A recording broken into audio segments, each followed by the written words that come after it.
This episode of the Sloopcast is brought to you by the Iron Bean Coffee Company. The Iron Bean Coffee Company is a premium small batch roast to order veteran owned coffee company. You got that? It's a lot of qualifiers. It's a lot of good qualifiers. It's a lot Very of good qualifiers. Yes, they are a hand roasted micro batch coffee, fresh roasted after you order. Not some garbage coffee that you would find on the shelves at a supermarket. This is fresh roasted after you order. Located in Perrysburg, Ohio, so it's good if it's still in Ohio here. Fair trade certified and USDA organic. You can find all of the great products from medium light to medium to dark roast, all at ironbeancoffee.com. That is ironbeancoffee.com. Stick around and I will talk to you more about the different flavors that the Iron Bean Coffee Company has to offer. Iron Bean Coffee Company, America's local coffee roaster. This episode of the Sloopcast is also brought to you by the Mad Canadian Barbecue Company. The Mad Canadian Barbecue Company is also an Ohio-based company.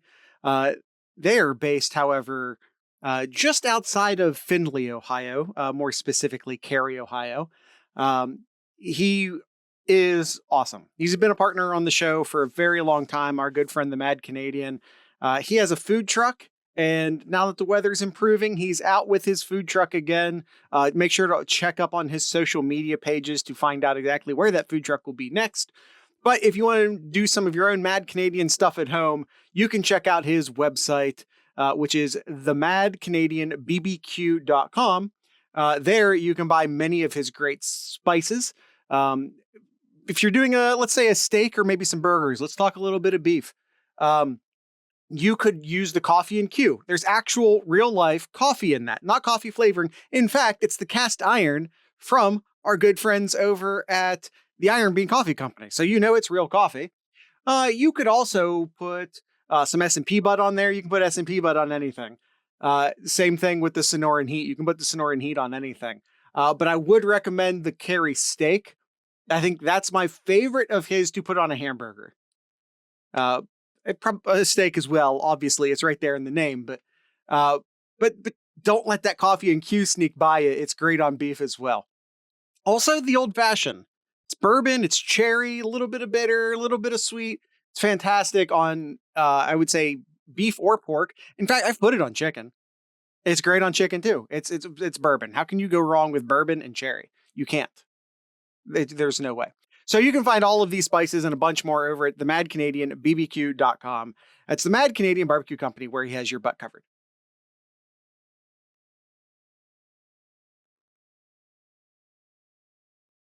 What's up, Discord? What is up, YouTube? What a weekend this was, right?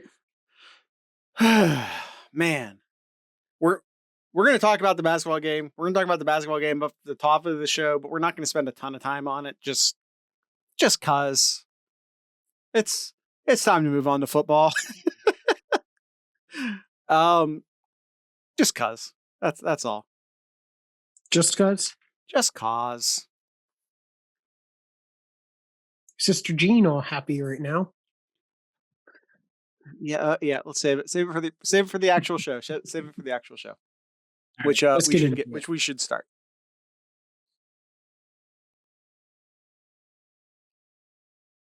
We've got barbecue back here. You're all invited. Welcome to the Sloopcast. How you doing today, Kyle? Mixed. I'll go with mixed, Jared. I'll go with mixed after what I've seen this weekend. Mixed, I think, is completely apt because, I mean, I'm in Ohio. I don't know what the weather has been doing. Yes, that's right. Weather talk. You're welcome. Yes, let's talk about a little weather here. Because it actually plays in. It's actually relevant because we're talking about our mixed feelings right now. Mm-hmm. I'm in Ohio, and the weather has officially turned. We had a little bit of a false spring a couple weeks ago. I think our weather has officially turned. So the weather's nice, so that helps. Football has started, so that helps. Got some spring camp we're talking spring football this episode. That helps. That always you get to that like X football slump, and then you get some spring football, and then we go into the complete wasteland without football, but we're not there yet. We're not there yet. We're focused on the spring, and we're focused on things coming back to life, and it's football coming back to life. That's what we're doing with football. Exactly. In here in North Carolina, it's been getting pretty warm. The cherry blossoms are blooming right now here. So you got some nice white and pink trees here. And before too long here, I'm enjoying it while it lasts before the green and yellow pollen takes over and you don't want to open your windows at all. Yeah. It's not pollen season in the South is nasty. But then there's the bad side, which I think leads us into our first segment of the show. Yes, we're still talking about basketball. We are going to maybe spend the first quarter or so of the show on basketball, and then we're going to move on to some football, and then we're going to move on to some Ask Sloopcast questions. So, so the bad news: Ohio State losing in the first round or second round, depending on how you look at it, to Oral Roberts University, 72-75. And I would look at this as a typical Ohio State let up where they just were just piss poor beyond the arc, and more so behind the free throw line. I think that's this right here. The free throw line is the biggest takeaway right here. 9 for 18, 50% there. That is unacceptable. That is unacceptable from this caliber of a team here who's expected to do great things, and you only shoot 50% from the free throw. Yeah. The 3-point line, I'm not going to be as critical. 21% still not great, but live by the 3, die by the 3. We said it all along. But still, 50%. You miss half of your free throws and you lose by 3. They're free. That's it right there. It right there. They're free. It's right there in the name. They're free. They call it the charity line. Yeah, and in a game in which you go to overtime. Yeah. In a game in which you go to overtime, in a game in which you only lose by 3 in overtime, and you shot 50% behind the charity stripe. And what's worse, Jared? We can talk about a lot of things that went wrong in this game. We can talk about not having Kyle Young. We can talk about how that little point guard from Oral Roberts was seemingly unstoppable. We can talk about the 3-point line. I didn't. We can talk about the turnovers. Oh, we can talk about the turnovers. There's a lot of things that went wrong in this game. And when you're the number 2 seed and you lose to a 15 seed, and I don't know what the Vegas line was, but I think it was in the double digits. A lot of things have to go wrong, and a lot of things went wrong for Ohio State. And in a game in which you go to overtime, you only shot 50% from the charity. It's right. It's free. It's charity. It's right there in the name. You only shoot 50%. And I want to be clear. I want to make sure everybody who's listening to us right here understands this. This was a team failure, not an individual, not one person. This was a team loss. It was everybody who was involved in this game. The collectively lost this game. It wasn't one person in particular, everybody. So I think Kyle's dancing around it. Let's talk about it. EJ Liddell received some, threats. You could call them death threats. I don't know if you would I don't know how seriously you'd actually take the threat of death, but he received death threats. It got national news. It's gotten really big. Well, it's not just in Columbus and Ohio. It's national news of what was said to EJ Liddell. Do we know why EJ? I mean, did Washington or suing or did anyone else receive anything like this? It hasn't made the news if it has. Oh, I mean, let's look at EJ's stats, Jared. Let's look at this. He played. Want to talk about? He played the second most minutes behind Dwayne Washington, 66% from the field. Yeah. And had averaged for the team on free throws 50%. That wasn't great. And he had 14 rebounds and led the team in points for the game. Led the team in points. Led the team in rebounds. Led the team in assists. Led the team in assists. Led the team in three-point shooting percentage. Why is Liddell receive? Is just because he was the star? Is that it? Because he's the cover boy of the team? Is that why?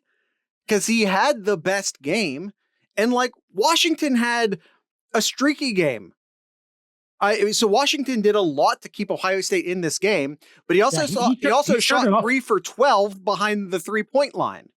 Yeah, he started off really strong. He scored like 11 points, something like in the first 10, 15 minutes of the game, scored 11 points, but then only scored like 5, maybe 6 points in that second half. And he also had I don't want to point fingers at Dwayne Washington, but in defense of EJ Liddell, it's again, going back to what I said before, this is a team loss. It's not pointing at one person. You can point the fingers at the coach. I mean, he's the coach. He should be taking the blame. He's the only one on the floor making serious money. You want to blame Holtmann. That's fine.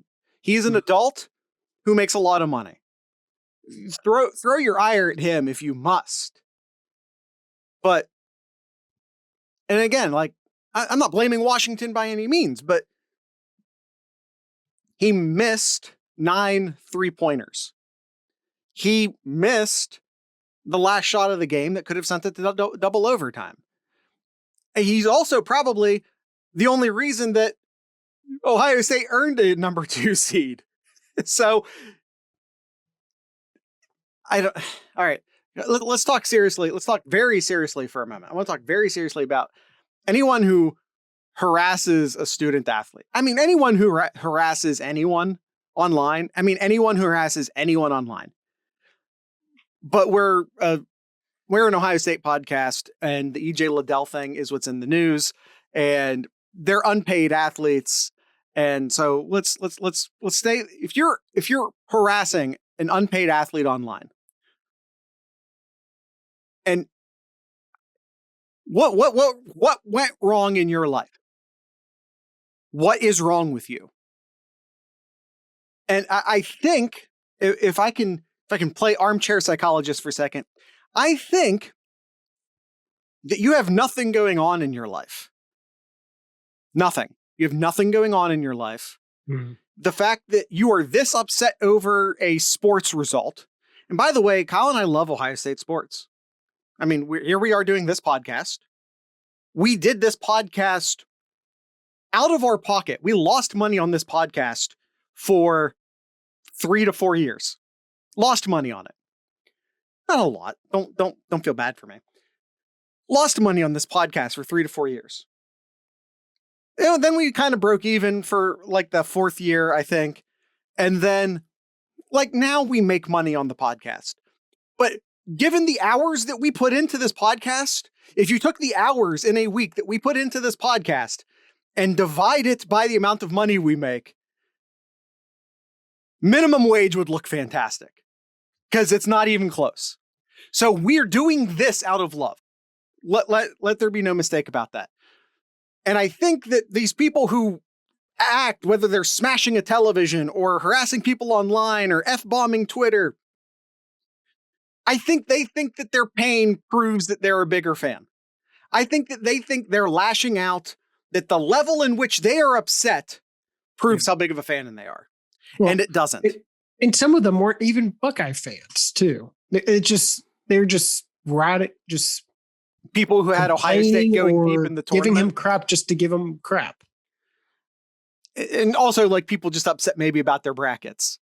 Because that's a thing. Kind of going into that too. 0, Jared. There are 0 in like all the major online brackets right now. That's like Yahoo, CBS, ESPN, all those major ones. 0 as we're speaking here is Sunday afternoon after Illinois, especially after Illinois losing right now.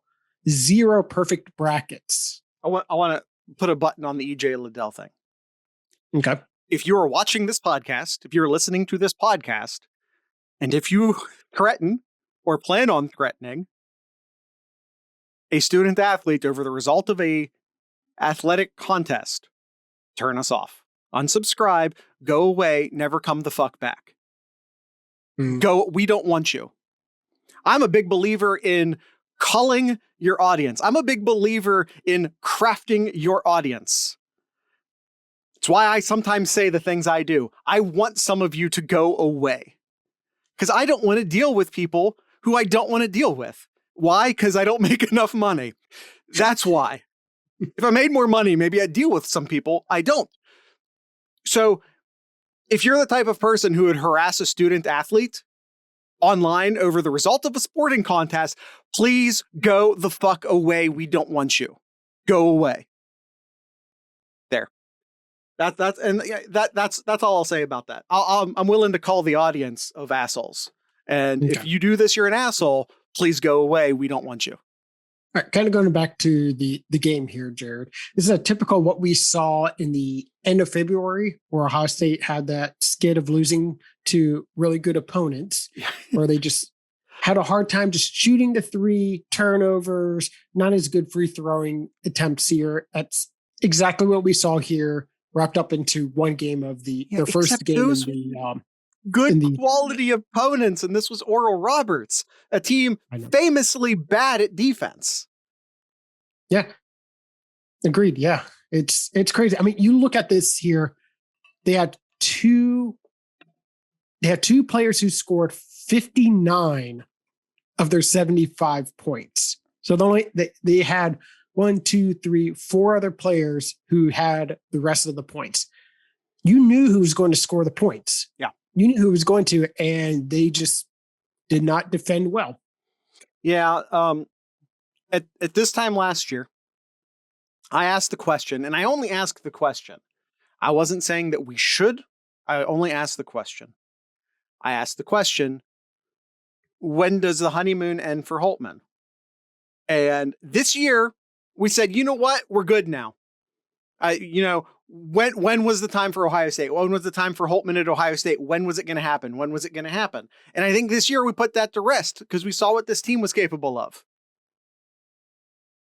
Well, we know what this team was capable of. And give credit to Holtmann. He built this team. But this is a first round exit in the tournament.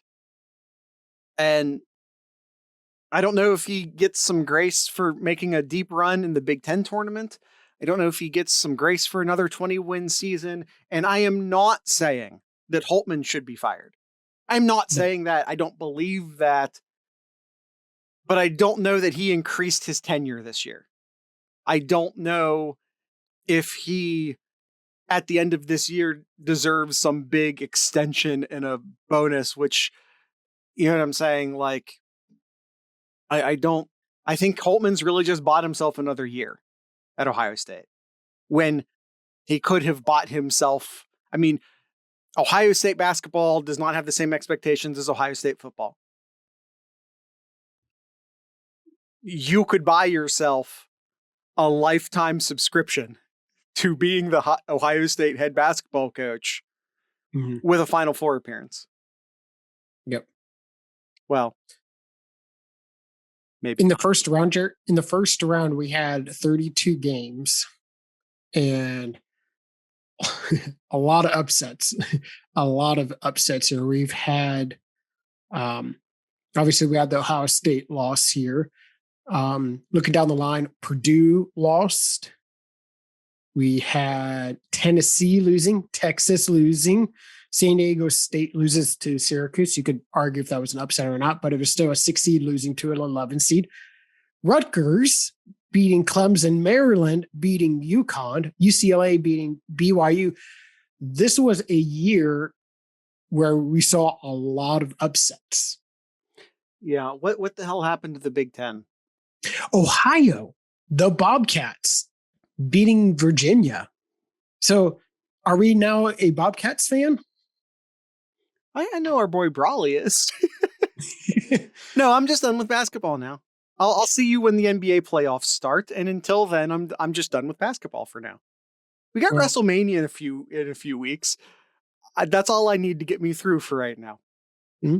Well, that kind of leads us into our next section then, Jared. Spring football starts. Yes. As Ohio State basketball leaves Indianapolis early, this spring camp starts for the football team. Yeah. But the first news coming out of the football team isn't all that great. As we learned on Friday, I think it was Friday, Marcus Hooker charged with OVI. And for those of you is suspended from the team. Yeah, and for those of you not from Ohio, an OVI is a DUI, but we just call all of our things different here because Ohio.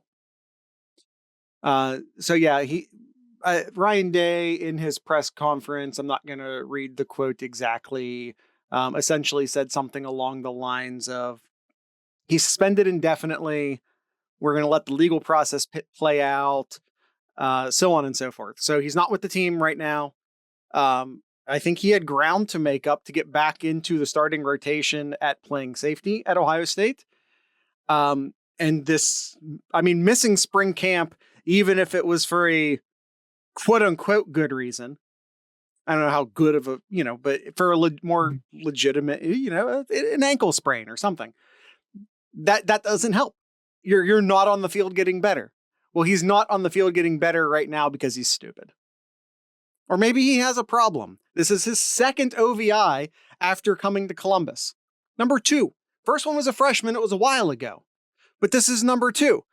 Yeah. And especially coming to the time when it's a very young and inexperienced secondary where he could see a lot of time, and you come in to right before spring camp here and you get charged with OVI. As we like to say when Urban Meyer was around, like you're in Urban's doghouse here. Yeah. Is that going to be the same here with Ryan Day? Will Marcus Hooker be in Ryan Day's doghouse, and for how long? This is pure speculation. Will he come back? This is pure speculation on my part. 100% speculation. I wouldn't be surprised if we never see Marcus Hooker play for Ohio State again. I think he's getting passed over by the younger guys on the roster. I think he's officially lost out on the safety position at this point. Like I don't see him getting back on the field in a starting role. Yep. I don't see him getting back in the good graces of the coaching staff relatively easily. Maybe it's time for a fresh start. I think might be a thought process going through his head. And I hope, just like with anybody, that gets a clean start and turns a new leaf, kind of like what we saw with a bunch of people, but more recently, McLaurin. McLaurin was always talented. I think he was being hampered by the people around him. And I say that as someone who was a huge critic of McLaurin. Mm-hmm. So let me acknowledge that. Hooker, I think, doesn't. This is mean. I'm sorry. I don't think he gets on Ohio State to begin with if his brother hadn't done what he did at Ohio State. And he, in his time on the field last year, at times looked really good and at times looked like he didn't belong out there. Yeah. I mean, at that point, you got to take every opportunity that comes your way. And when you have stuff like this, you're just taking too many steps back to get to the point where you would like to be. Yeah. If there's some sort of alcoholism here, if this is like first and foremost, I want him to get better before he ruins his life even outside of football. So number 1, if that's the case, and I have no idea, he has 2 OVIs in 4 years. I'm not saying he's an alcoholic. I don't know him. I'm not saying he is, but if he is, I want him to get better. That's first and foremost. Second, I want him to finish his college career on the field. I want that for him. I just don't think that happens at Ohio State. And, maybe it can happen elsewhere. I don't know. We don't normally like to talk about transfers, but this is a unique case that I think sort of warranted it. Mhm. All right. So yeah, All right, that's it. Let's move on here. Let's tackle the big questions going into spring camp here, Jared. Yeah. And that is the following questions. Who will be the quarterback? Who are going to be the defensive backs? The linebackers? Who will Ohio State's next impact pass rusher be? Who is Teague the next running back at Ohio State? And will the defensive game plan change along with coaching and player changes? Also, the offensive line. How will the offensive line shake out? Mm-hmm. Yes, absolutely. So we're gonna take these one at a time. Where would you like to start? Let's start with the quarterback real quick here. Let's start with the quarterback. We got some very talented, incredibly talented, very very talented quarterbacks. Minus Justin Field coming into next year. Yeah. Arguably, or maybe inarguably, these guys are being tasked with replacing the best quarterback to ever play at Ohio State. Mm-hmm. I think that's an easy argument to make that we're not going to get into right now, but that's a huge task. And I want to set expectations for everybody. Everyone listening, the entire Ohio State fan base, if we need to trickle this out. All three of these quarterbacks are very good. None of them are going to be as good as Justin Fields this year. But I want to say that again. None of them will be as good as Justin Fields this year. Mm-hmm. But I tell you what, the cast that's going to be around whoever's going to be starting is going to help them tremendously. Yeah. I mean, Miller, Stroud, and McCord, whoever's going to be the starter, will have an excellent crew around him to make them look better. The wide receivers are insane. The depth that Ohio State has at wide receiver right now is insane. Jeremy Ruckert coming back for his senior year. That's a huge security blanket for a first-time starting quarterback. I think Ohio State is still looking to potentially bring in a second tight end, maybe through the transfer portal. You have a bunch of great running backs, and that's the next topic of conversation. We'll get into that later. Yeah. But the quarterbacks here, though, is this going to be a concern? You got 3 underclassmen. You got no seniors, no juniors. Quarterbacks here. You're losing 2 last year. You have Hoke and Fields gone. Is this going to be a concern with Ohio State only having 3 quarterbacks on this roster? No. Okay. Well, they have 3 great quarterbacks on the roster. When was the last time that happened? Oh, wait. 3 great quarterbacks on the same roster. About 4 years ago? About 4? But that's what I'm saying. Like, I mean, 4 or 5 years ago when you had Braxton and JT and Cardale on. And wow, I'm totally forgetting his plane. Burrow. And Dwayne Haskins. Man, looking back at that is... Were they all on the field or not on the field? Were they all on the same roster at one point? That is crazy to think of. But anyway, point is that they have 3 incredibly talented who are all going to receive a lot of practice this spring. Quarterbacks on scholarship on the roster, which is not a thing they've had in a long time. Yeah, and I think that's very key. And I think a couple of them we'll get into here shortly with some of the press availability from some of the coaches is that practice. Last year we didn't have a spring practice, didn't have much of summer camps at all. Too, we have a very young quarterback roster here and defensive backs as well. Having a spring practice here, getting 15 practices this spring is very, very crucial for this team. Ryan Day says he was asked how the quarterback competition will sort of break down. And he said, this is not an exact quote, pulling this from Tony's notes. Tony Gerdeman, that is. Sorry. He says they will try to make equal reps as best they can. So for anyone thinking that McCord might not get his fair share of reps as the true freshman among the redshirt freshmen, Ryan Day is at least publicly stating otherwise. But as we all know, the doctor lies. He says they've done it before. There'll be lots of reps to go around. It's a very large roster right now. They currently have 112 players, including walk-ons. There will be times in which they will have 3 groups practicing, 3 or 5 deep at some positions. Quote, we're expecting to get a lot of reps. Spring will lead up to fall camp. It's all continuation. Quarterback needs to spend some time in the offense learning. So the question I have for you, Kyle, do you think, and I'm not saying a quarterback will be named the starter, but do you think that by the end of spring, even if, again, we're not making it official and no one's being named the starter, you think maybe Ryan Day is going to have a really good 1, 2, 3 in his head?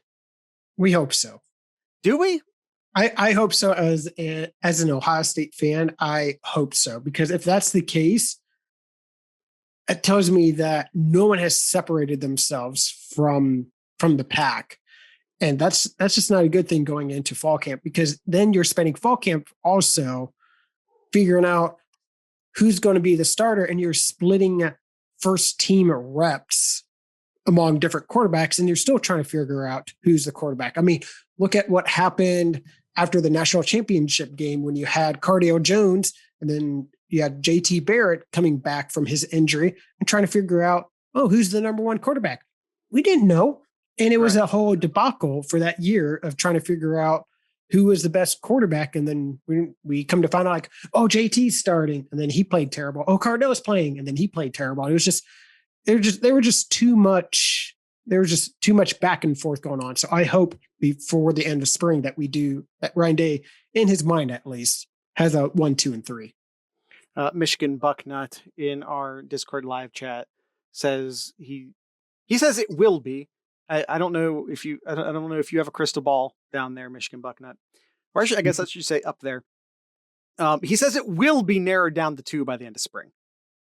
Okay. It needs to be. Now he says it needs to be, and I think that's true. I think you would, at the very least, because you don't want to keep splitting your starting reps by a third, you would maybe hope to at least have it down to a half and half, or, a 40, 40, 10, 20, 40, 40, 20. Yeah. So that's, I think it will be a very loose 1, 2, 3. I think that's his job. I think that's he, and the quarterback coach, obviously, that's their job. But maybe to keep, I think the competition helps. There's the 2 thoughts here.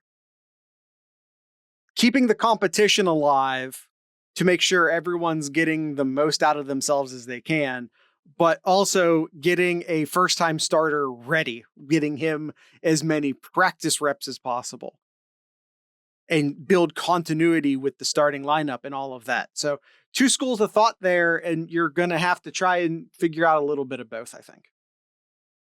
All right, Kyle. Our next question will be, who will the defensive backs be? And can Ohio State return to being the best in America? But before we do that question, Kyle, it's time to do some ad reads. Yes, sir. Let's first hear from our good friend over at the Iron Bean Coffee Company. I mentioned to you at the start of the show here why you should choose Iron Bean Coffee Company as your premium coffee company. Now I'll tell you some of the different coffees that they have to offer. Let's go today. Let's talk about the dark and the extra dark roasts that Iron Bean Coffee Company has. We'll start with the Fierce, a highly caffeinated dark roast. It's one of their highest rated and most rated dark roasts on their website.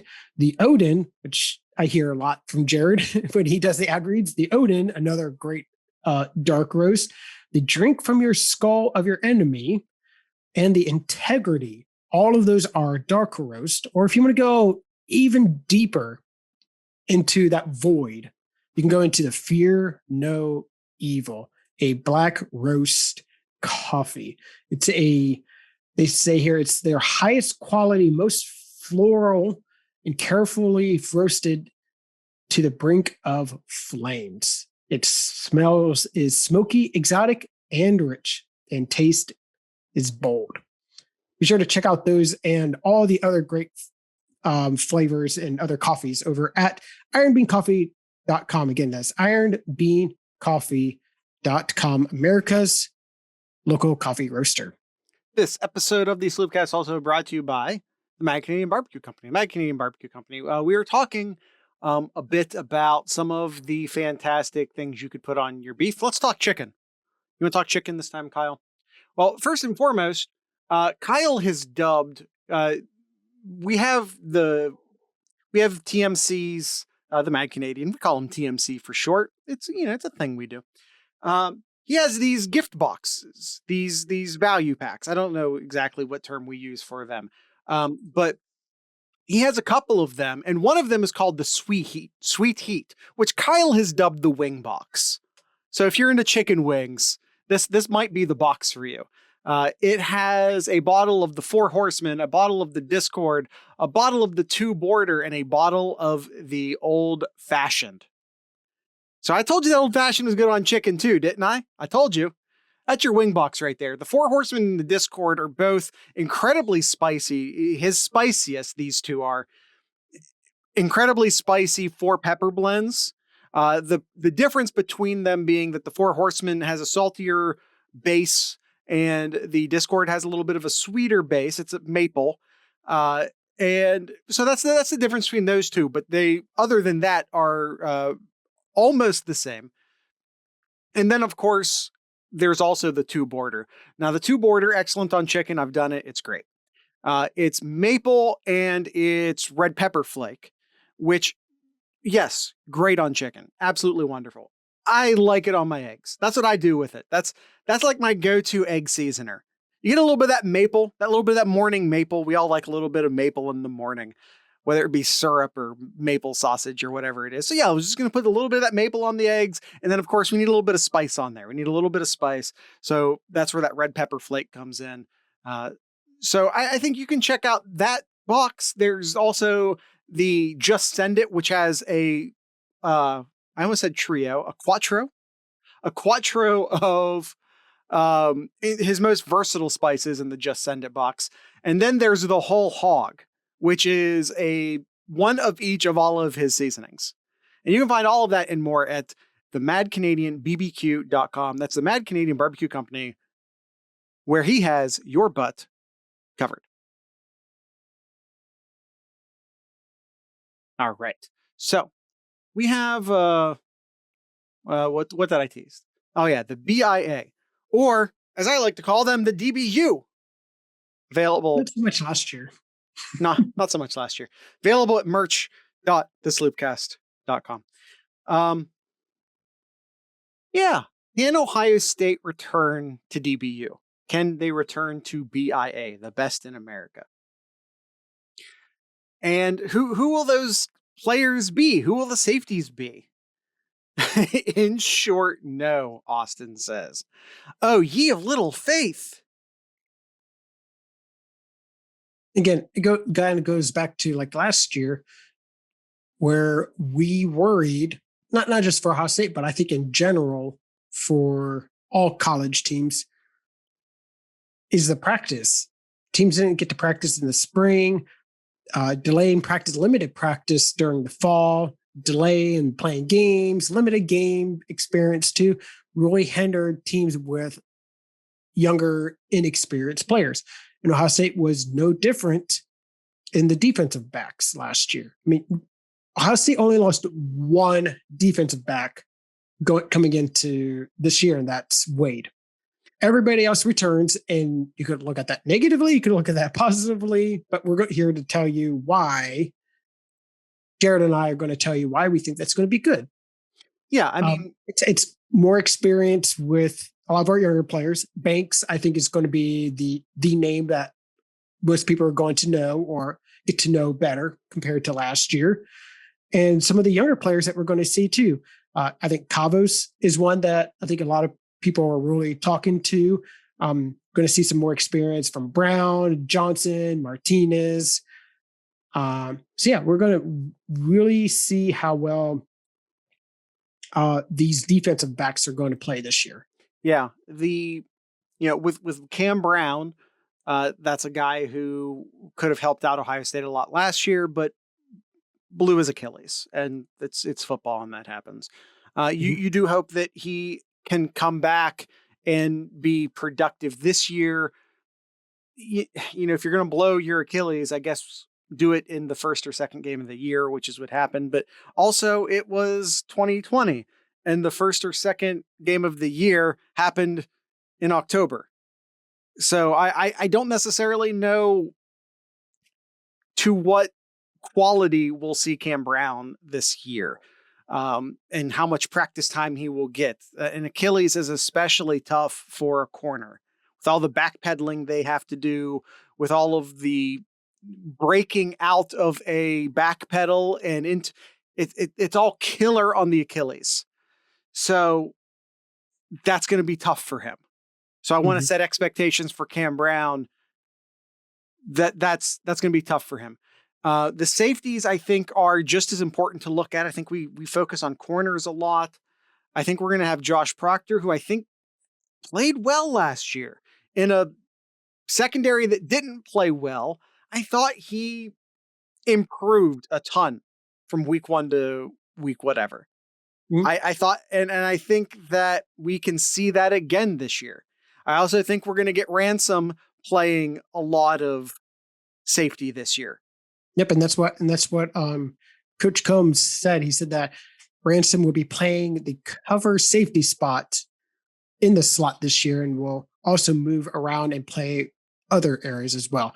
And the main thing that Combs is really going to be pushing this year, which he did last year, and you saw hurt Ohio State a number of times, especially in the Alabama game there. He says here, we'll need to be able to press man to man. And we need to be able to play it over and over again. That's what he called, that's their fastball. That's the defense's fastball. That's should be their bread and butter, what they should be able to go to pretty much every play and be able to cover most of the plays for most of the season. And if they can't do that, that's going to be an issue moving forward. How much cover 3, how much split safety will there be? It all depends on how well spring camp comes in the following weeks. Yeah, and I know a lot of people, and I think somewhere in his press availability this week, Combs said, someone asked him if they could tell the press on, I'm trying to find it. But basically, he's like, hey, can you tell us what's going to change with the defense this year? And he just said no. And like, no, of course not. Don't tip your hat to what you're going to be doing with your defense to the opponents. Don't do that publicly. Of course, don't say it. The issue I have, the issue I have with people who have issues with Combs. So going a couple layers deep there. The issue I have is that a lot of people keep blaming him for this single high safety look. But that's being dictated from Ryan Day. If you don't like that single high safety, if you don't like that Seattle Seahawk-esque defense that Ohio State's been running for the past couple years, you need to put that on Ryan Day, not Coach Combs.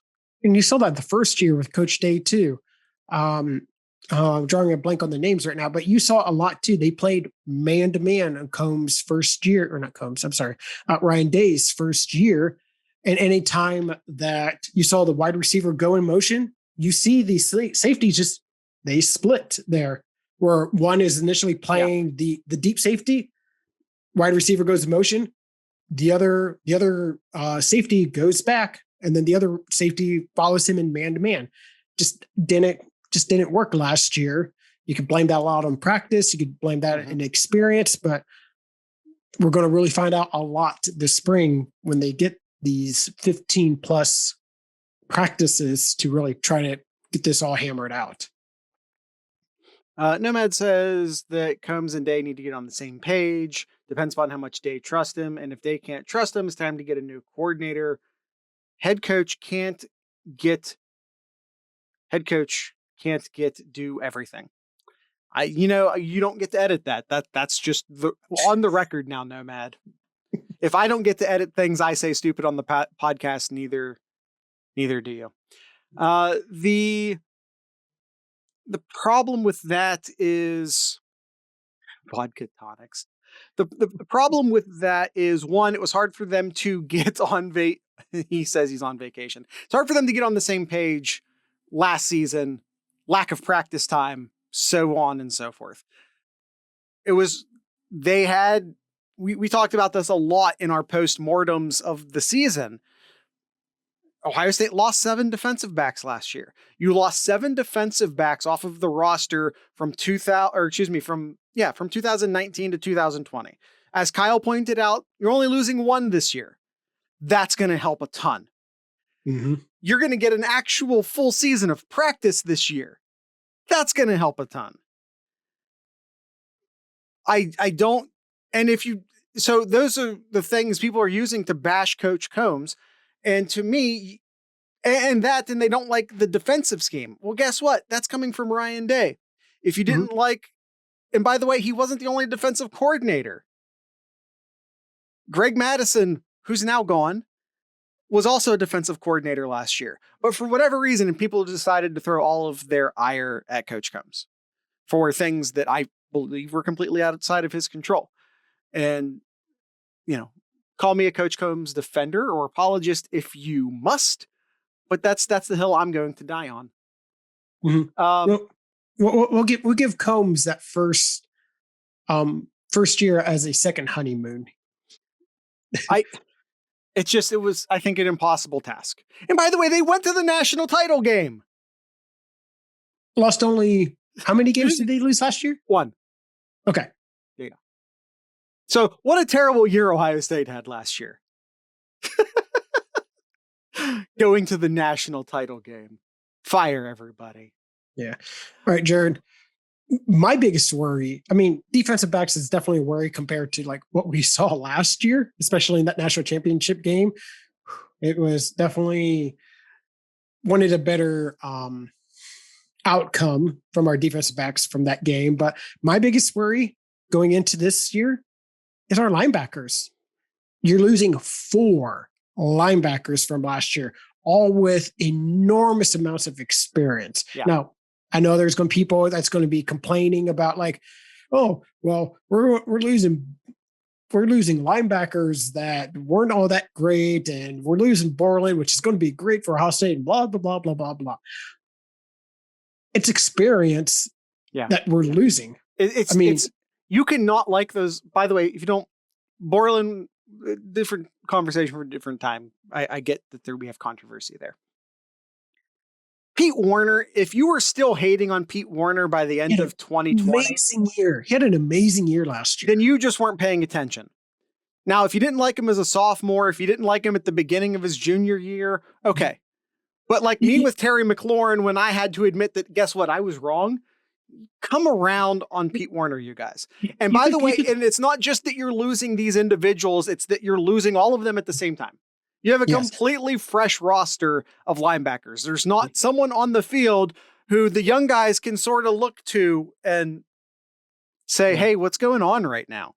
You can complain maybe a little bit about Browning, a 5-star linebacker coming in, maybe not living up to the hype that we were hoping to see Browning, but we still got some really good linebackers coming in. Gant has a lot of potential. Tons of talent, but it's Eichenberg is one that we've talked about a number of times over the past couple of years too. Absolutely. I think that's going to be a name that we can hear as well. I agree, Austin. I think Browning might be a better pro than what he was in college. Yeah, I think I agree. Mm-hmm. The linebackers will be interesting, and we have an entire spring to talk about it, and I want to deep dive the linebackers, but I don't think we have time to do it today. We're going to keep, Kyle, next episode, do a deep dive on all the positions in the spring camp. I think is what we're going to have to do. Yeah, I agree. I want to get into all of this a lot deeper than we have time for. Yeah. Yep. We're going to go over a lot of like what the coaches said here. We talked about what Ryan Day mentioned. Kyle, we're at minute 50 already. I know. So let's get through the rest of these big questions. Let's knock out some Ask Sloopcast and let's get out of here. We're gonna do a position by position breakdown. I think maybe next episode. And we'll get super deep into this. No, we don't do baseball questions, Nomad. Throw them in the strike zone. Yeah, it's just outside of our zone. All right. So next question: will Ohio State find their next impact pass rusher? Ooh, this is a good one. And Zach Harrison had a couple of statements here that we wanted to point out here. But before you do that, I want to say that Zach Harrison was specifically called out by Ryan Day as a guy who stuck out to him that improved over the offseason with, just his body development. He looks different. He sticks out for sure. So Ryan Day, when asked, hey, who had a great offseason, he picked one name out of the hat. It was Zach Harrison. Mm-hmm. You're losing. Wait a minute. One more thing, Kyle, in regards to Zach Harrison, young guy. They only made two players available for press conference this week. One was Thayer Munford, which just seems like the most obvious of choices. That's your team leader right there. Guy's been on the team forever. He's an All-American. I think if not, he will be this year. That's the obvious choice. Second choice, Zach Harrison. That tells you something about what the coaching staff expects. Because it's one thing to say his name during the press conference. It's another thing to actually look at your roster of 112 players and be like, hey, Zach Harrison, go take questions from the press. That, to me, the action's more important than words. The action of taking Zach Harrison and putting him in front of the press says more to me than anything Ryan Day could have said about him. Yeah, and I think the defensive line here, I know we're going to sound like we're repeating ourselves from last year, but I think this is going to be deeper than what we had last year. Now, the biggest question here was what you just asked, Jared, is does this team have the next pass rusher? Do we have the next Chase Young, the next Bosa here? Will it be Harrison? Could it be one of the more experienced folks? Could it be Smith? Could it be John Baptiste? You have two. I'm gonna count JTT. I'm doing it. I'm counting JTT. Look at me. I'm counting it. I know he hasn't committed yet. I'm counting it. You have two high impact, high potential guys who are at this already kind of being projected as first round draft picks in the NFL. Defensive ends coming into Ohio State this year. JTT is still in Washington. He never intended on graduating early. He's taking his time. He's coming to Ohio State. You can put that down at like 95%. He's coming. All right. He's on his way. Don't worry. But then you already have on the team from 5 miles east of campus, maybe a little bit more. I don't know. From Pickerington, Central Ohio kid, Jack Sawyer. You want to talk about a guy who is the next Bosa. He even looks it. He kind of looks like a Bosa. But, if we're talking about that next guy, that next Bosa, that next Chase Young, Zach Harrison belongs in that conversation, as does Jack Sawyer. And JTT, I think, is more of a big body guy than, I think he's more of a, Kyle, help me out. Played for Ohio State, big Cam Hayward. I got there. Maybe more of a Cam Hayward type than maybe a pass rushing Bosa type, but I still think is, a super high potential guy. And I think what Harrison said here, I think is crucial because we didn't really see a lot of it last year. And what we were really hoping from all the hype that we saw in the defensive line, that even us saying last year, saying this might be the best defensive line that we saw collectively in recent Ohio State years.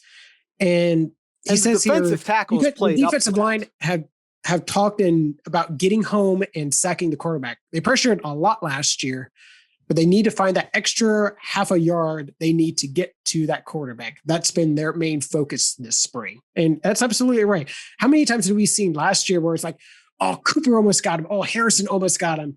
Oh, Teague, I almost got him. It was that exactly what Harrison said, getting that extra half a yard to get to that quarterback, to get that strip sack to hit that quarterback's arm as he's having it right over his ear there. So hearing that from Harrison, it makes me feel a lot better of seeing some really impact in this defensive end that we didn't see last year. Austin says, I assume talking about JTT. Correct me if I'm wrong, Austin. He said, funnily enough, he reminds me of a more talented Steve Miller. And I think there's something to that. Thing I remember about, and maybe I'm wrong, maybe my memories he says yes, he was talking about JTT.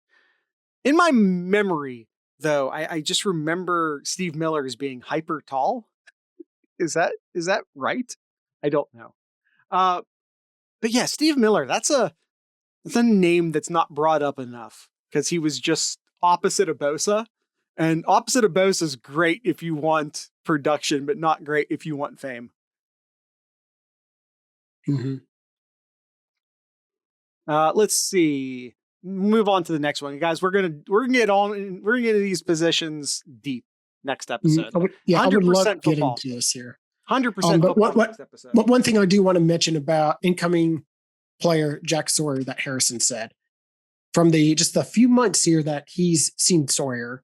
Good news for people listening here. So, according to Harrison, Sawyer is a good worker, has a lot of skill, and he's quick and fluid, and will be a good player in the next few years. I think the world of Jack Sawyer already. Yeah, you got an Ohio kid coming to Ohio State, one of the top recruits from his class there. Man, period. Not one of the top from Ohio, not one of the top defensive ends, one of the top recruits, period. Mm-hmm. All right. Next one, will Teague be the running back at Ohio State next year? The number one running back. Man, I will answer this partially. The beginning, yes. The first few games, yes. Nomad says no. Man, hey, Nomad. Did you see some of those recent pictures from Teague?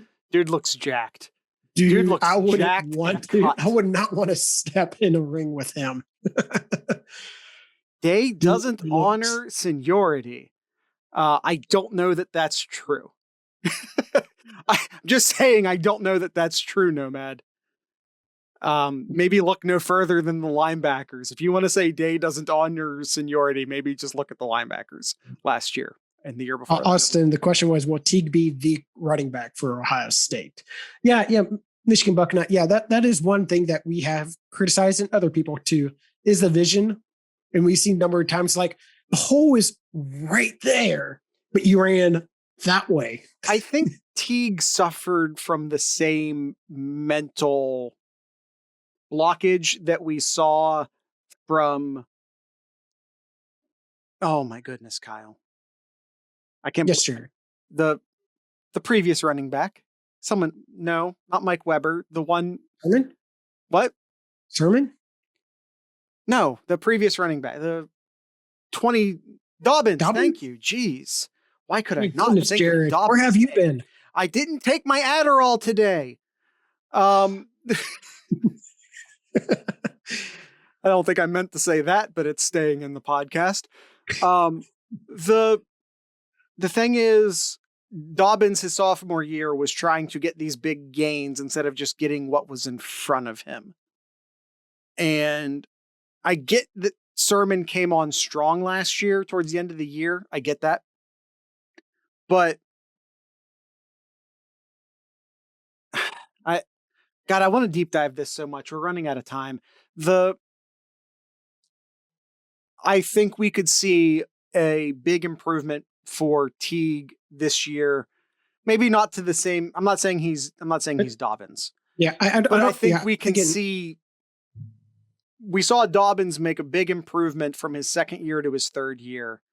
I think primarily mentally, primarily about getting the yards in front of him instead of trying to break it open every time. And I think that Teague needs the same.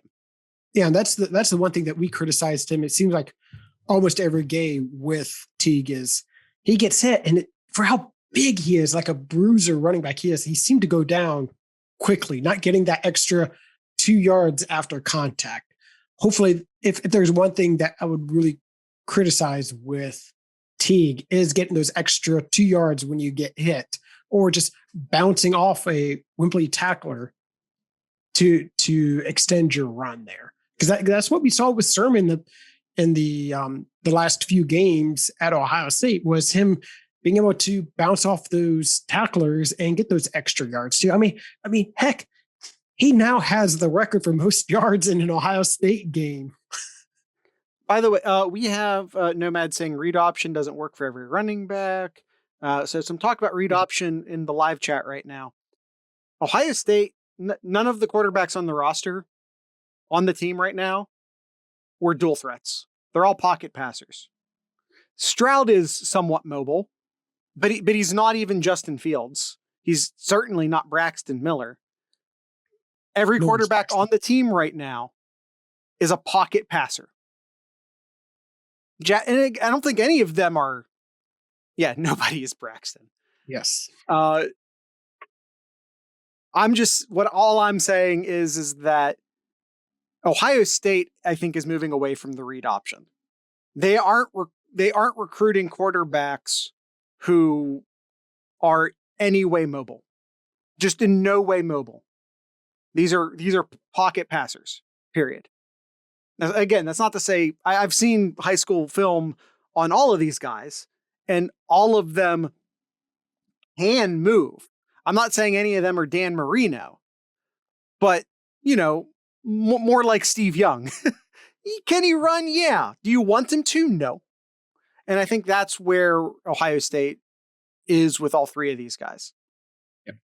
All right, Jared, let's wrap up here. Hold on. Austin, I'm sorry, but Austin summed up what I was trying to say perfectly. You want a pocket passer who can be mobile, but isn't inherently mobile. And then he brings up Aaron Rodgers. And I think that's perfect. Perfect. Yeah. That's perfect. Yeah. And by the way, yeah. Rodgers, Wentz. Yeah. Yes. The point's been made. We need to move on. All right. 2 notes here about recruiting here, and then we'll finish up the show here. So tell us a little bit about these 2 names here you have on our list here, Jared. Yeah. Just two quick guys here. 2 offensive linemen that Ohio State is in very good standing with, released top 5s this past week, and Ohio State was present in both of those top 5s. We have Kenyatta, I think I'm pronouncing that right, Goodwin, and we have Emil or Emil? Anyone in the chat want to help me out here? Emil? Oh, yeah, one of you said the second pronunciation. The other one said the first one. What am I supposed to do? Emil Wagner. We're going with Emil. Someone disagree with me if you don't like Emil, and then spell it phonetically in the chat. Emil Wagner. He released his top 6, actually, not a top 5. He is from Dayton, Ohio, from Wayne specifically. And we know who else came from Wayne. A few Buckeyes recently. Who are you? Yes. Braxton. Braxton came from Wayne. Is that right? Mm-hmm. He did. Okay. And I think there's been more recent ones as well. I'm almost sure, but we're moving forward. the crystal ball looks good for both of these guys. Not overwhelmingly good, but with Goodwin specifically, and he's from Indiana. So Midwest kid, not an Ohio kid, but Ohio does well in Indiana. I feel like if you're incredibly talented and in Indiana, your first looks are always to Notre Dame and Ohio State. Those are going to be your first looks. All right. Austin says just checked video for pronunciation, and he's going with Emil. So Emil Wagner. Right. Thank you, Austin. Emil Wagner. But yeah, Emil Wagner, like I said, is from Dayton. Ohio State. I know he's from Dayton, and so a lot of Ohio fans. No, I didn't say it wrong this time. I'm just saying fans from the state of Ohio. Okay, don't get on me for saying it like I forgot to say state. Okay, I didn't. A lot of people from the state of Ohio. No, I wasn't talking about the Bobcats. A lot of people from the state of Ohio sort of want any top flight kid from the state of Ohio to immediately go to Ohio State, but do not rule out Notre Dame or Kentucky here. So that would be my take on Wagner. I like Ohio State. I think Ohio State is the first stop. I think Ohio State is, if you got an honest response from Emil, he'd tell you Ohio State's in first place right now. Mm-hmm. So that's where we're at right now with Emil Wagner. But do not rule out Kentucky or Notre Dame. With Kenyatta Goodwin, it's murder's row. It's just some of the best teams. Michigan State's on there, and I feel like anytime there's a top 5, there's at least 1 or 2 schools that just like, which one of these is not like the other, which one of these just doesn't belong. So his top 5: Ohio State, Alabama, Clemson, UK, Michigan State. Huh? I'd almost give him a pass if one of them, because he's from Indiana. If one of them was like Indiana, Purdue, Notre Dame, I guess sometimes it's fun just to be a hat on the table. Yep, but I guess, yeah. But with as far as Goodwin goes, I like Ohio State here. It's early in the process. I don't love Ohio State here. This is not a done deal, but we do have really highly ranked crystal balls from both Wilfong and Kurlick. Both of them giving a crystal ball weight of 8. So that makes you feel real good. Yep. Wilfong, because he's national and potentially the best crystal baller there is. And Bill Kurlick, because he's very conservative with his crystal balls. So even though he's an Ohio State guy, he's very conservative with his crystal balls. So feel good about Goodwin and feel good about Emil Wagner. But in both cases, not a done deal. Yep. All right. We're going to answer these real quick, Jared, because we are over on time. Really quick here, a few Ask Sloopcast questions. Nomad here with a weather question. Which smells better, spring rain or the cold of autumn nights? I'm going to go with spring rain, but I have to say, I love the smell of dying leaves, decaying leaves on the ground. I'm going to go with the cold of autumn nights just because of my darn allergies that I developed here in North Carolina. So I'm going to go with the cold of autumn nights. Another question here from, hashtag Team Scarlet. Hashtag Team Gray. Let's see here. Which week, also from Nomad, which week of the college football season should the first set of rankings be released? I say never. Week 7. Never. Week 7. Just never. Week 7. I don't need it. Rankings are stupid. The only reason we take them seriously is because they've been around for such a long time. They mean nothing. If someone beats a highly ranked team that shouldn't have been highly ranked, so 7, sure. I'll take 7. Oh, he means the college football rankings. Once. So when I don't know. When's the last one? November, or is it like December? Is it the first week of December? Second week of December? Is that when traditionally the college football playoff selection show is?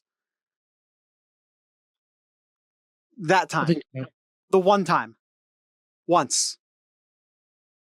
Yeah, it's post Thanksgiving, but then there's also like the conference championship games. So then it's like another week after that. Yeah, so once. Only once. I'm done with rank. It's like there, people do NFL power rankings, but does anyone care or take them seriously? No. So why do we do it in college football? They used to matter. And when I say used to matter, I mean 20 some years ago. Now it's just crap. Yep. And I don't need it anymore. I don't need it anymore. Yeah. All right. Question here from Austin Formation. I love this question here. I don't know if you're prepared to answer this question. I don't know. I have not looked at you. You put these in the notes. I have no idea. All right. I have no idea what you're talking about. Who is the most underappreciated Buckeye of all time? And he says here, side note, at least mention my boy Kenny G. Yes. We all love Kenny G. We all love Kenny G. We all love Kenny G. Don't get me wrong, but most underappreciated of all time? Yeah. He wasn't even on the field that much. He got us that overtime victory against Purdue. We'll always remember that. I'm just going to say one big collective answer, the offensive lineman. Because outside of like Orlando Pace, who got press, Nick Mangold got some press. But for the most part, the offensive lineman set. It's just a 120-way tie between all of Ohio State's offensive linemen except Orlando Pace. Orlando Pace, properly appreciated. But all the rest of them. I'm going to say, and I may get a lot of crap for this, but hear me out. Quarterback from the late 2000s. Quarterback from the late 2000s. War number 2. Want to say Rose Bowl against Oregon. Oh, yeah. Terrell Pryor. I almost wanted to, sometime during the Wasteland, someone write this down. Sometime I want to do like a Terrell Pryor special. I have so many thoughts on. He was a Big Ten freshman of the year when he first came in. But funny enough, he was never an all Big Ten player at all. He went 3-0 against the team up north. We're not rounding this right now. He won the Rose Bowl, won the Sugar Bowl. I mean, it didn't really count, but in our hearts, it counted. Won the Sugar Bowl. Is top 5 in a lot of categories: passing, touchdowns, yards in a season too, touchdowns in a season as well. Dude was very underappreciated. I know that how he exited Ohio State what Ohio State fans will always think of. Well, but I think in general, I think he's one of the most underappreciated for what he did during his tenure at Ohio State. I think that's a great answer. I don't know how a quarterback makes it onto the list, but you're right. I mean, it may not be the answer, but it's a great answer. And people are mad about Tattoo-gate. Let's just say that. But a lot of the anger and ire that should have been pointed at Jim Tressel, but we didn't want to point it at Jim Tressel because we loved Jim Tressel. And Terrell Pryor was just some quarterback who a lot of people saw as a prima donna, and I'm not saying they're wrong, and a lot of people saw as like an immature, arrogant kid. And again, I'm not saying that they're wrong, but because they liked Jim Tressel and because they didn't like Terrell Pryor, a lot of the blame and ire and anger that should have been pointed at Jim Tressel got pointed at Terrell Pryor instead. And I would love to continue that conversation, but we need to move on. Someone write that down. Wasteland idea, Troll Prior legacy, something. Last question here from Nomad Jared. Are you Team Thor or Team Star-Lord? Well, one guy's a literal god. So God of Thunder. Yeah, that's something. I mean, you can't discount being a literal god. Mm-hmm. The other guy is from Earth. He's a Midwest kid too, if I remember correctly. Was he not? Was it like I can't remember. Indiana, Illinois? Anyone remember? Where is Star-Lord from? I want to say he's a Midwest kid. Missouri. That's close to Midwest. It's a very southern Midwestern state, but we'll count it.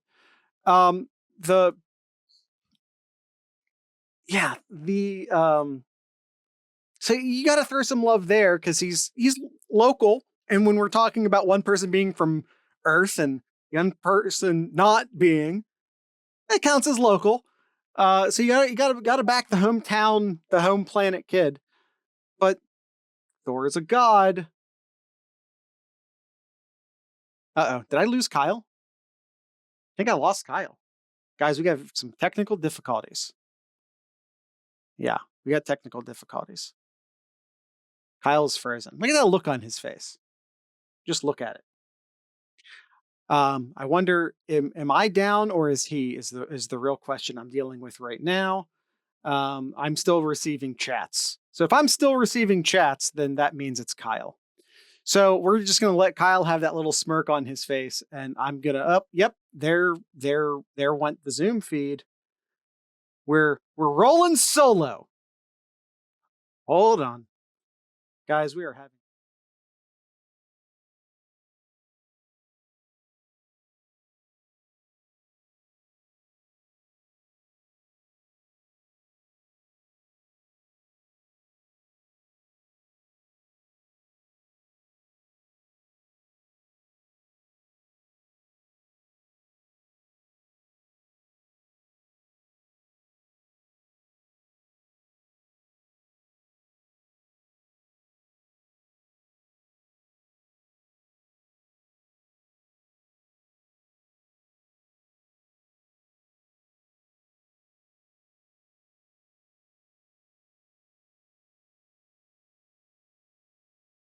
okay. Oh, and hey, Kyle's back. I just got it set up to the point where I could do the thing without you, and then you came back. Oh, just a trim nomad. I never shave. I never ever shave. I apologize. I have to yell at my internet provider, whatever happened, but it's all good. I was just talking about my beard. Nomad was making fun of me for playing with my beard, and I was explaining to him that it's my fidget toy. All right. I think desperately need to end the episode. I think it's also what I'm getting to. Yeah, we're way over time. Just check out the sloopcast.com. There's links to all of the stuff, including merch stores, including all the other stuff. YouTube, all that stuff. It's all at the sloopcast.com. There. That's all I felt like doing there. Kyle, what do you have in Kyle's corner? 3 quick things. Former Buckeye players, Raekwon McMillan heading on over to the Patriots. Cameron Johnson signing a 3-year deal to Houston. And Curtis Samuel joining McLaurin at the Washington football team. Don't forget about Chase Young now. Yes, and Chase Young. Yes. Well, I was thinking more of the wide receiver group, but yes. And Dwayne Haskell. Nope. Dwayne Haskins is in Pittsburgh now. He is. I'm sure you're happy about. I think it's a great opportunity for Haskins. Mm-hmm. I think he's at a place. I understand that people aren't the biggest fan of the Steelers. He's at a place where it's a good culture. The Pittsburgh Steelers are of a really good culture. I think he's away from home, which is good for him to get away from certain people. And, he won't be expected to start this year unless something happens to Roethlisberger. And even then, Roethlisberger his time is very much numbered. So this could very easily be his last year in Pittsburgh in the NFL. So Haskins would then have an opportunity. It's a place where I think they will A, take care of him, and B, he'll get an opportunity at a second chance. That's all I got here for today, Jared. Nomad says, Ben is fat and needs to retire. Here's the thing about that. He's always been fat. Like, can we be? He was never trim. It's not like he got old and fat. He just got old. He was never a trim dude. Yes, agreed. All right, that's it. That's the end of the show. Tonight's ending music, if I can scroll up to we had a lot of show notes. Holy crap. Tonight's ending music will be by the Cloud Nothings. They are one of my favorite Ohio bands. Like some old royalty here in the state of Ohio. This is maybe their 6th or 7th album. I'm not sure. It just came out at the end of February. I'm going to play the song Oslo, which is the first song off of their new album.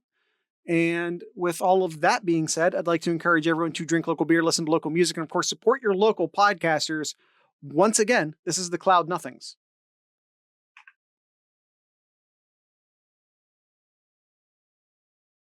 Discord and the YouTubes. What is up? Hope everyone enjoyed today's episode. I know it wasn't the greatest sports weekend for some of us. Kyle experienced some additional Scarlet and Gray basketball misery. But yeah, you guys it's all good. It was a good season. Yeah. It was a good season. You always want the state title for the kids, but yep. Still, especially first for the school in that sport. Yeah. Who are the local? Me, I'm the local podcaster. Have you guys checked out Ohio versus History? I don't know what the hell you're talking about, so I guess not. All right, Jared. Let's go ahead and hear from our sponsors here.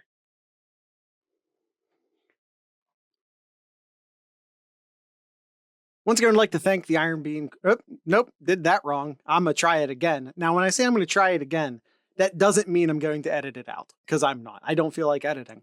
So I'm going to try again, and you can all just hear me try again, because I've given up on editing. I don't like it, and I'm not going to do it anymore. Why? Because I don't get paid enough. That's why. Once again, I'd like to thank the Cloud Nothings for entering today's show. And I once again would like to thank the Mad Canadian Barbecue Company for sponsoring today's show. The Mad Canadian Barbecue Company, I've talked a lot about who they are, talked some bit about what you can do with some of their spices. Let me grab some of the other spices I haven't talked about yet this episode. The Brits blend is an amazing Southwest blend. I put it in my salsa. I put it in my chili. You can take like some cheap store-bought salsa. You guys, come here. This is now just about the Brits blend. I'm abandoning my plan. This is now just about the Brits blend. We're talking about Brits blend right now. First off, just get your chili isn't that good. I'm talking to a lot of you right now. You think your chili is great? It's not. I'm just pointing it out. It's not as good as you think it is. If you want it to be better, get some Brits blend. Now, I can also tell you about the Brits blend that you can take like some, like, you go to Kroger and you get like the big, I don't know, it's like a half gallon, 64, I don't know. 64 ounces is a half gallon, right? Yeah, it is. You just get that big, cheap thing of Kroger salsa. Get that. Go to the produce section. Get yourself some fresh cilantro. And of course, already sitting at home is your bottle of the Brits blend. Take that cilantro, mix it in there, chop it up, mix it in there. Take the Brits blend. It's already chopped up for you. It's amazing. Sprinkle that in there, mix that up. If you want your salsa to have a little bit more volume, I like to add black beans. That way you're not just like shoving your face with basically just chips. you're getting some actual health, some actual substance in there. Maybe it's black beans, maybe it's pinto beans, maybe it's kidney, whatever you're into. I don't care. Put some actual substance in there. Put some beans in there, put something in there. Mix all that in, let it sit, preferably overnight. Now, I'm not saying you have to, but I am saying it's going to be better that way. Let it sit, let everything sort of congeal and get together, and that's going to be the best salsa you've ever had in your life with little effort. Now, if you did all the stuff fresh, it's obviously going to be better. But if we're talking about just a little bit of effort, we're talking about still just putting in a little bit of effort for salsa, cheap Kroger salsa, some Brits blend, some fresh cilantro, you've just got yourself some amazing salsa. And if you need it to be a little bit spicier, go ahead and throw some Four Horsemen in there as well. Or Discord. Depends upon if you like any sort of sweetness in your salt. I personally would go with Four Horsemen, but you could go Discord. And you can do that and a lot of other things with some of the Mad Canadian spices over at the madcanadianbbq.com. Use promo code Sloopcast10, that's Sloopcast10 at checkout to get 10% off your entire order. The Mad Canadian Barbecue Company, where he has your butt covered. This episode was also brought to you by our good friends over at the Iron Bean Coffee Company. The start of the show, I told you who they are. The middle of the show, I shared with you some of the dark roast. And now I'm going to share some of the medium roast that is over at ironbeancoffee.com. Let's see some of the medium roasts here. The first one I have here is the Ride or Die. It says here, the Ride or Die was originally a biker term meaning if you couldn't ride, you'd rather die. It has now changed to mean anyone that you will ride and ride any problems out with them or die trying. Says here that it's a classic American breakfast cup, superb with drip brewed and enjoyed black, and roasted and turned with cocoa nibs. The Brazilian yellow bourbon coffee bean with superb smoothness and flavor. You'll find caramel, hazelnut, and sweet cream in it as well. Delicious.